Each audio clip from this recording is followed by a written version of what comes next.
Boa noite, pessoal. Prazer tê-los todos aqui. Aqui é a nossa casa, né? Quem não conhece, nosso escritório fica ali em cima. Alguns já vieram aqui, nossos cursos são aqui.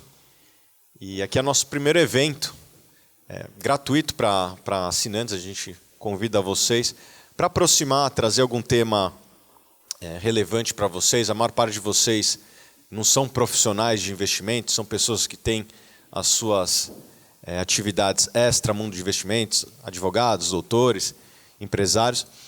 E aqui a gente tenta sempre trazer alguma coisa nova para vocês. O que nós vamos trazer hoje é um pouco do conhecimento que está no livro do Décio Bazin. Acho que muitos de vocês já leram esse livro. Quem não leu, a gente recomenda.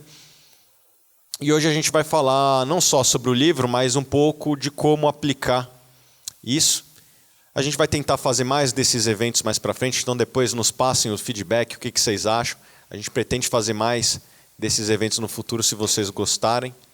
Então vamos começar falando da estratégia. O nome da nossa palestra hoje é Décio Bazin e suas estratégias de dividendos. Esse aqui é o Décio Bazin. Essa foto é rara, foi nos dada pela filha do Décio Bazin. Depois, se vocês forem no YouTube, no nosso canal, tem uma entrevista que eu faço com a filha do Décio Bazin. E quem foi Décio Bazin? Décio Bazin ele foi um bancário, começou como bancário do Banco do Brasil, e depois ele se aventurou no mercado financeiro, se tornou jornalista. Ele escrevia para a Gazeta Mercantil, que era, na época em que ele operava, era o jornal líder, né? Era mais ou menos como o Valor Econômico da época, mais ou menos como o Infomoney de hoje, né? Porque naquela época o jornal ele era muito mais popular do que hoje, e ele era um cara que escrevia crônicas sobre o mercado de capitais, e algumas delas estão inclusive no livro aqui. Quantos aqui leram o livro? Então, mais ou menos metade das pessoas leram o livro. É um livro muito bacana, porque ele envolve tanto a parte, vamos dizer assim, metodológica de análise, quanto também mistura um pouco do que acontecia na vida do pregão. Obviamente, isso não existe mais, o pregão não existe mais, hoje é tudo eletrônico, não tem mais aquela gritaria dos operadores. E ele era um daqueles caras que ficava no chão do pregão, junto com o Luiz Barsi. Ele se tornou amigo do Luiz Barsi, e naquela época eles desenvolveram essa estratégia muito voltada para o dividendo. E o Décio Bazin ele falava algumas coisas importantes no livro dele.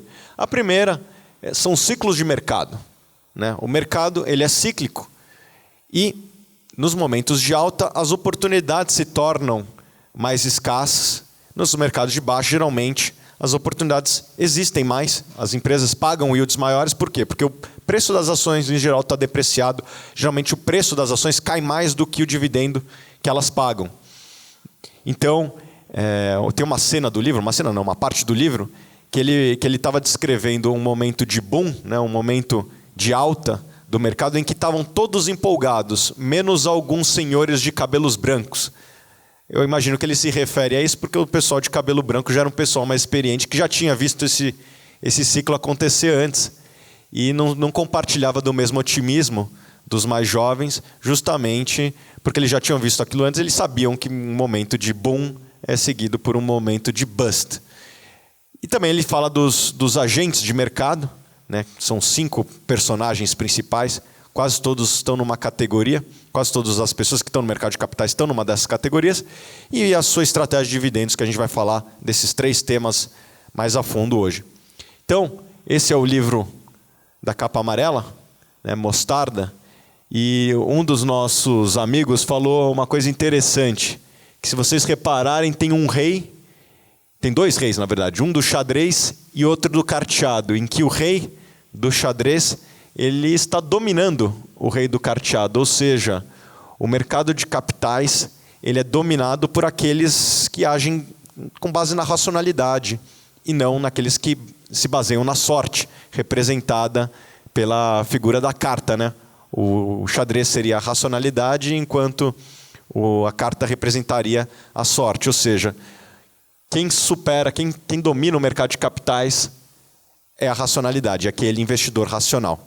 E quem é o investidor racional? É aquele que não faz isso, que é? O que é esse ciclo aí? Em inglês, né, greed seria ganância e fear seria medo. Então, quem tem ganância e compra na alta e tem medo e vende na baixa, quem repetir isso uma hora vai quebrar, né? Então você tem que fugir desse ciclo, que é justamente comprar na baixa e não necessariamente vender na alta, mas pelo menos não participar da festa.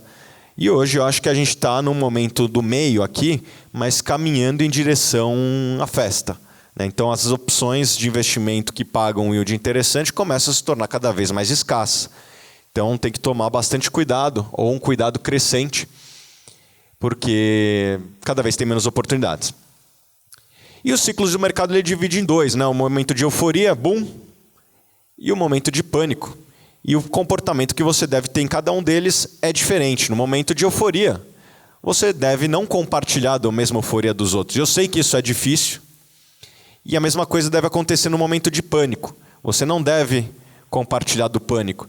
E muitas vezes o seu vizinho vai falar: você é louco de investir na bolsa, olha aí, a economia está em crise, a Dilma vai destruir o país. E a mesma coisa no momento de euforia, né? As pessoas, agora que você tem que investir na bolsa, então você tem que sempre ter um comportamento contrarian e independente. Você tem que pensar com a sua própria cabeça e não se deixar influenciar pelos amigos, muitas vezes também pela imprensa. A gente que fez cursos esse final de semana, a gente mostra a capa The Economist, né, Augusto? A capa The Economist, que é para mim uma das melhores revistas do mundo, ela é quase que um indicador contrarian do que você tem que fazer. Ela mostra o Brasil decolando justamente no pior momento de investir no Brasil e aquele Cristo Redentor caindo, enfim, não decolando como deveria, justamente no momento que que o investidor deveria investir. Então, a imprensa ela não vai te ajudar a escolher o melhor momento. Então você tem que investir de maneira independente e não ligar muito para os outros e, se possível, nem conversar muito com os outros, para que você não se sinta influenciado por essa euforia ou pela depressão dos outros. No livro, o Bazin ele divide os investidores, ou não investidores, mas os agentes de mercado, em cinco partes. Os manipuladores, que são os maestros do mercado. Eu não acredito muito nisso, mas ele fala no mercado. O especulador, que é o manipulador wannabe, é um cara pequeno. E menor ainda, o especulador novato, o que ele chama de esta figura lamentável. Né? O que a gente mais vê hoje em dia, imagino que alguns de vocês começaram, infelizmente, pelo trade. Quem aqui começou na bolsa pelo trade? Algum aqui teve sucesso? Nenhum. É isso exatamente que acontece. Então, ele infelizmente chama essa figura de figura lamentável e que a única solução é o investidor pessoa física, o que ele chama de esta figura olímpica. Né? Essa figura que é o investidor raiz, vamos dizer assim, é o investidor de longo prazo. E aqui que você deve, é esse investidor que você deve se inspirar. Você ser um investidor de longo prazo buscando empresas com as características que ele fala no livro. Quais são as características que ele fala no livro? Ele divide num passo a passo. Isso aqui é quase que uma planilha de Excel, né? É uma receita de bolo, que ele recomenda você investir em empresas que tenham um yield superior a 6%. E por que 6%? Porque na época os títulos públicos pagavam 6% acima da inflação. Curioso que a gente passou quase 25 anos desde que o livro foi escrito, e os títulos públicos estão quase pagando mais ou menos isso, né? 5%, 6% acima da inflação. Essa NTNB, né? Porque assim, daí alguém vai falar: Thiago, o CDI paga mais. Mas se você descontar a inflação paga menos, né? Isso é uma coisa que a gente aborda no nosso curso de dividendos. Se você pegar a Selic, vamos supor, hoje já está um pouquinho menos, mas vamos supor que seja 10%. A inflação, tira o imposto de renda, que você ficou 2 anos investindo na renda fixa. Então 10% você tirou 15%, que é o imposto menor que existe para o investidor pessoa física. Pronto, já caiu para 8,5%. Se você tirar ainda a inflação desses 8,5%, uma inflação de 4%, que é mais ou menos quanto o pessoal está trabalhando esse ano, tira 4% dos 8,5%, sobrou 4,5%. Então, os 10% não são tão bonitos quanto parecem, porque você só pode gastar, em teoria, 4,5%, porque a inflação está comendo seu capital e você também tem que pagar imposto de renda, porque o governo quer sempre um pedaço dele. Onde tem renda, ele quer um pedaço. O dividendo de 6% deve ser comparado com esses 4,5% que sobraram, né? E já é uma gordurinha, porque 6% já é mais do que 4,5%. E lembrando que os dividendos, eles em geral crescem ao longo do tempo. Você que é acionista do Bradesco a longa data, os dividendos crescem ou não crescem? Sim, o banco está certo que deu sorte também. Obviamente nem toda empresa cresceu com o banco, mas em geral os dividendos eles acompanham o crescimento da economia, que nos últimos anos não foi tão bom, mas quando você abre uma janela maior de análise, os dividendos eles crescem em geral com a economia e a economia em geral cresce, né? Então você tem esses 6% mais o crescimento que as empresas têm. Então, o segundo ponto que ele fala no livro é você buscar empresas que tenham um baixo endividamento. Ele não especifica um valor. Nós aqui da Suno, geralmente a gente trabalha com 100% da dívida líquida sobre o patrimônio líquido. A gente quer números que sejam... A gente quer empresas que tenham um endividamento menor do que 100%. Como é que você calcula esse indicador? Você pega o quanto que ela tem de caixa.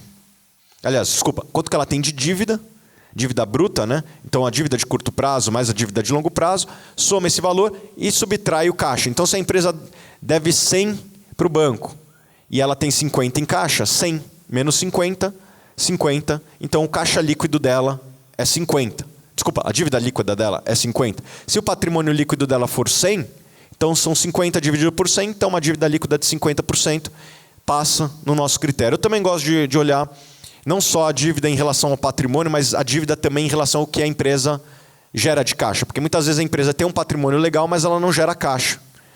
Então é legal você também observar quanto que a empresa tem de dívida em relação ao que ela gera, né? Uma empresa como a Natura, ela até tem um patrimônio pequeno. Então na hora que você analisa a dívida sobre patrimônio líquido da Natura, que é uma empresa saudável, o endividamento pode parecer alto, mas ela gera tanto caixa em relação àquele endividamento, que é um endividamento tranquilo. Algo parecido acontece com a Cielo, né, que tem uma dívida não tão grande em relação ao que ela gera, até pequena em relação ao que ela gera, mas é bastante alta em relação ao patrimônio. A mesma coisa acontece com a BMF Bovespa. Então não é uma ciência. Eu acho que por isso que o Décio Bazin colocou em termos vagos, baixo endividamento, porque muitas vezes uma empresa ela pode ter uma alta rentabilidade do seu patrimônio, então a dívida pode parecer alta em relação ao patrimônio, mas é baixa em relação à geração de caixa. Então, eu gosto de olhar sempre esses dois pontos, né? A dívida tanto em relação ao patrimônio quanto em relação à geração de caixa. Ele também fala que você deve evitar empresas que tenham notícias negativas, mas não necessariamente notícias negativas do ponto de vista conjuntural. Porque a conjuntura realmente nem sempre ajuda, mas notícias que sejam mais ligadas a escândalos, né? Uma empresa ligada a Lava Jato, não adianta estar pagando acima de 6% de yield, é melhor evitar. Então, é isso que ele quis dizer. E outra questão que ele entra é a questão da consistência daquele dividendo. Então, você tem que olhar se aquele dividendo é recorrente, se ele tem um caráter de perenidade ou não. Porque muitas vezes é comum, que a gente vai mostrar um pouquinho mais para frente, que uma empresa pague um dividendo extraordinário. Alguém aqui tem ações da Unipar? Enfim, vocês receberam um dividendo bom, mas ele é de caráter extraordinário. Provavelmente não vai se repetir nos próximos 12 meses. Provavelmente é um dividendo que te deixou feliz, lógico, mas não esperem que esse dividendo vá se repetir nos próximos 12 meses, porque senão seria um sonho, né? Você receber 40% ao ano, em pouco tempo você seria o homem mais rico do mundo. Não espere isso, pelo menos não da parte dos dividendos da Unipar. Então, é importante você analisar a capacidade da recorrência do dividendo. E como é que a gente faz isso na prática? Como é que a gente faz isso no nosso dia a dia? Porque falar isso é fácil. Como é que a gente faz isso de uma maneira mais rápida? Como é que o investidor pode fazer de uma maneira mais simples? Então a gente sugere usar o Fundamentos, que é um site gratuito, acho que muitos de vocês conhecem. E ali em cima no Fundamentos tem essa ferramenta chamada Busca Avançada. basta você ir no site Fundamentos e vai ter essa busca avançada. Quem quiser tirar um print screen aí com o celular, para não se perder, pode tirar, eu vou deixar uns minutinhos. Mas enfim, esse site aqui você pode também usar como um screening para a própria ação. Você vê os indicadores, os principais indicadores de uma empresa específica, mas ele faz um screening do mercado como um todo. Se você clicar aqui, você vai dar nessa tela, em que você consegue filtrar as empresas listadas na Bolsa pelos principais indicadores. Então vamos pegar os indicadores que o Décio Bazin sugere, né? O dividendo, então você tem que botar 0,06, né? Ou seja, 6%, naquele espaço lá de dividendo, né? Então você tem que botar 6%, 0,06 de dividendo mínimo.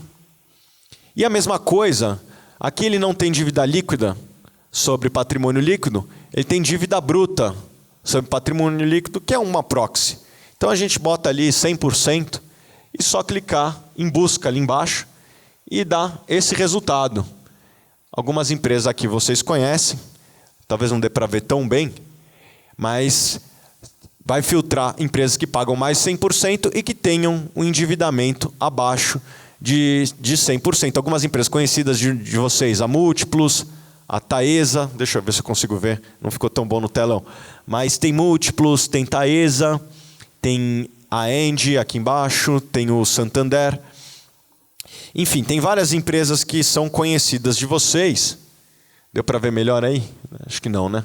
Enfim, uma pena. E tem muitas empresas ilíquidas, como a Crive, a Briv4, que são empresas do grupo Alfa, né?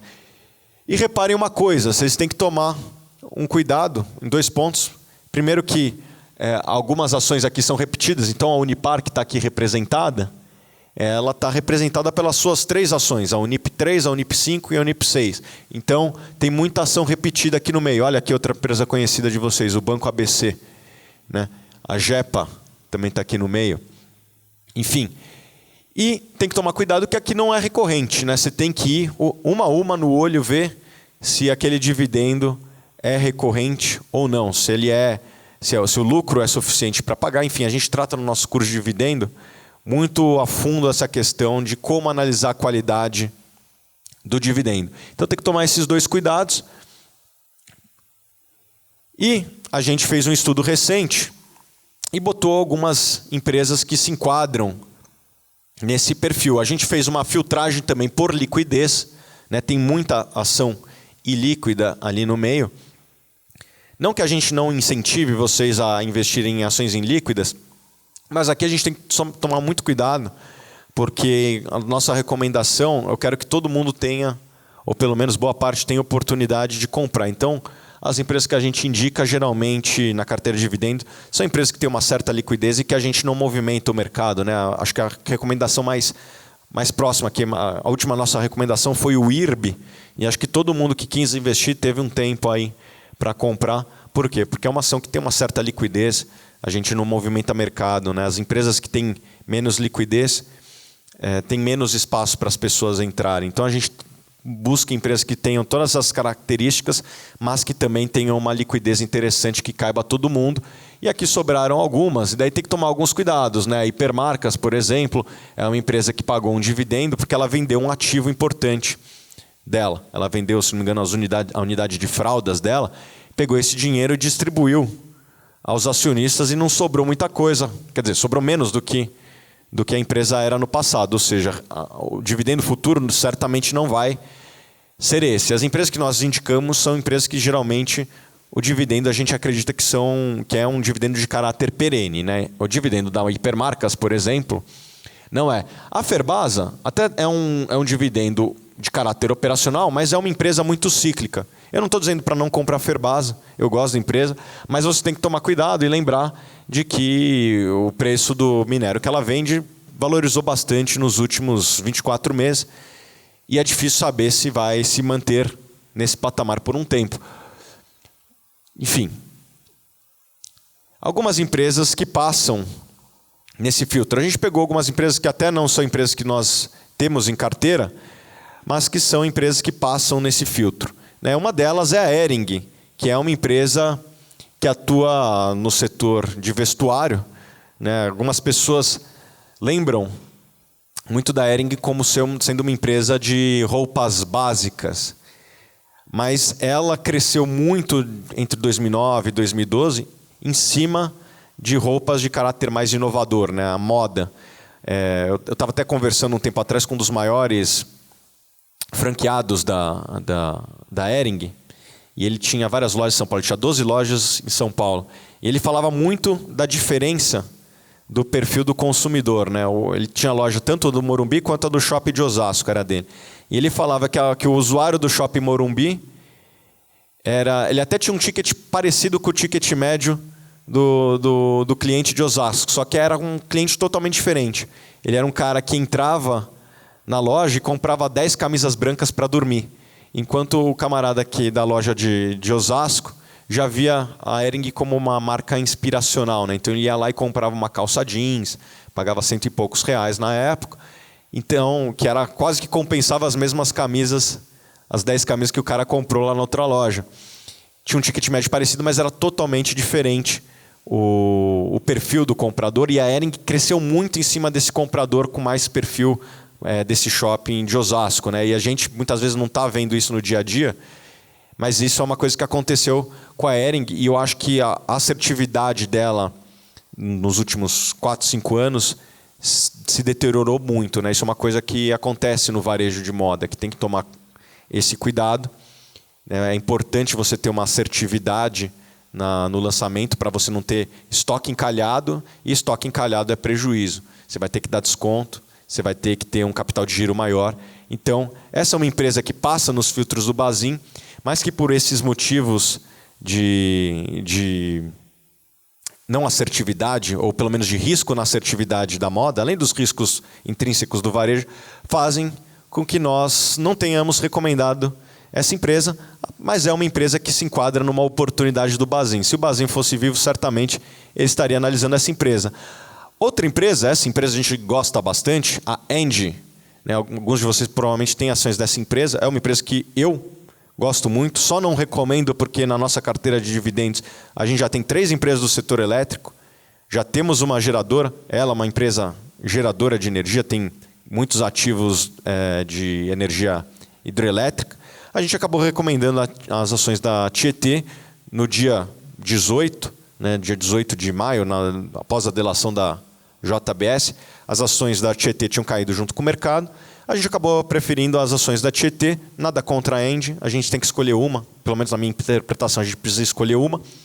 E a gente acabou escolhendo a Tietê, não nos arrependemos, acho que a Tietê até andou na frente da Engie, mas essa é uma empresa que a gente gosta bastante e tem todas essas características que o Bazin procura, né? É uma empresa de um setor perene, que paga um yield bastante interessante e tem um endividamento bastante baixo e apresenta resultados, em geral, crescentes e de caráter recorrente, né? Inclusive, esse endividamento baixo permite com que a empresa faça aquisições no momento que a Eletrobras está desenhando que pretende se desvencilhar de alguns ativos, e ela tem alguns ativos que provavelmente interessam para um player especializado em geração como a Engie. E outra empresa que se enquadra nesse perfil é a Múltiplos, que é uma empresa que até deu uma recuada nos últimos dias, ao contrário do mercado que está em alta, ela deu uma recuada. E é uma empresa que eu gosto muito porque ela apresenta uma rentabilidade extremamente elevada sobre capital. Ela consegue crescer basicamente sem segurar o dinheiro do acionista, ela consegue crescer distribuindo quase tudo que gera de lucro. Se você pegar desde o IPO dela, a gente fez o curso, acho que a gente mostrou ontem, né, Augusto? A evolução do resultado dela. O resultado praticamente quintuplicou, quadruplicou desde o IPO em 2010, e a empresa conseguiu fazer isso distribuindo tudo que ela gerava de lucro, tudo que ela gerava de caixa ao acionista. Porque esse negócio aqui não é como uma siderúrgica ou uma mineradora, que para você dobrar a produção, você precisa dobrar o número de fábricas, o número de minas. Isso aqui, basicamente, basta você contratar o dobro de serviço, comprar o dobro de servidor, o dobro de telefone, e essas coisas geralmente são baratas em relação ao lucro que a empresa gera desses ativos. Então, essa empresa conseguiu crescer bastante nos últimos anos, pagando um yield que é bastante alto nos dias de hoje. É uma empresa que também não possui dívidas, a atividade dela não exige muitas dívidas. É um mercado que, na nossa interpretação, é subpenetrado, ou seja, conseguiu crescer mesmo durante a crise, porque as pessoas demandam cada vez mais isso. As pessoas estão aprendendo a importância dos programas de fidelidade. Geralmente é um bom negócio você comprar passagens utilizando as suas milhagens, e comprando na Múltiplos é ainda mais bom negócio ainda do que você pegar no seu banco. A mesma coisa se acontece na Smiles.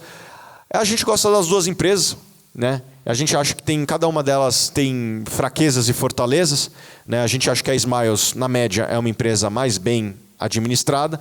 Por outro lado, a Múltiplos é uma empresa que está um pouco mais barata, e também é uma empresa que tem um controlador que a gente prefere, né? A TAM tem menos dívida e também tem um controlador que tem menos envolvimento no noticiário. Então a Múltiplos é uma empresa que a gente prefere, tem uma leve preferência por Múltiplos, mas a gente gosta da Smiles também, que tem características muito semelhantes às da Múltiplos.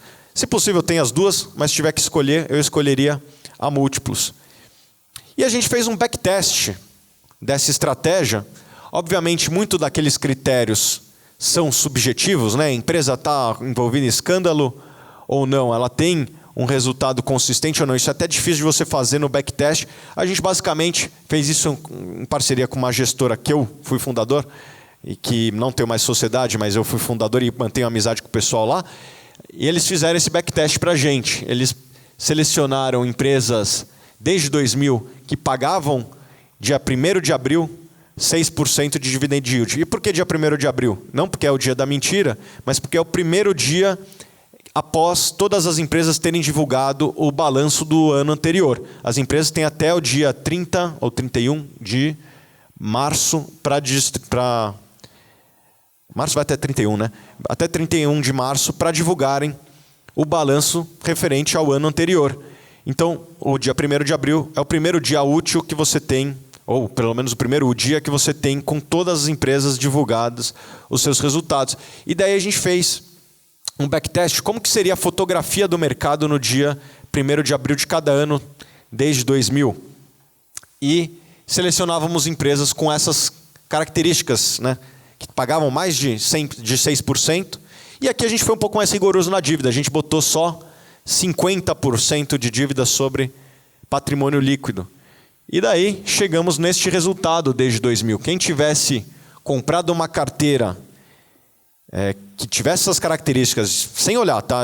Que o computador cuspiu essas empresas, a gente comprou igual em cada uma dessas ações, né? Então, se tinha 20 ações com essas características, era 100 dividido por 20, que dá 5%. Então, a gente botava 5% em cada uma das ações indicadas no dia 1º de abril de cada ano. Todo ano a gente girava a carteira. Lógico que o investidor pessoa física que for girar, ele vai pagar imposto, a não ser que ele tenha um clube ou um fundo de investimento próprio. Mas é mais para um caráter de exercício, né? Para vocês verem como a estratégia funciona. E a estratégia do Bazin, comparada com o Ibovespa, né? O Ibovespa está em azul, a estratégia do Bazin está em vermelho, foi uma estratégia vencedora. Obviamente que existem momentos de queda, né? Principalmente esse aqui, 2008, 2009, até que ele segurou bem a crise. Essa crise aqui foi muito feia, caiu quase 50% a bolsa. Quem seguia a estratégia do Bazin perdeu um pouquinho, porque está levemente inclinado para baixo, mas não perdeu tanto, né?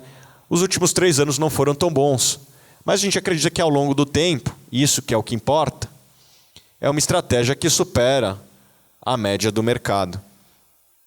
Enfim, pessoal, queria agradecer a todos por terem participado desse nosso evento. Espero que tenham gostado, aprendido um pouquinho.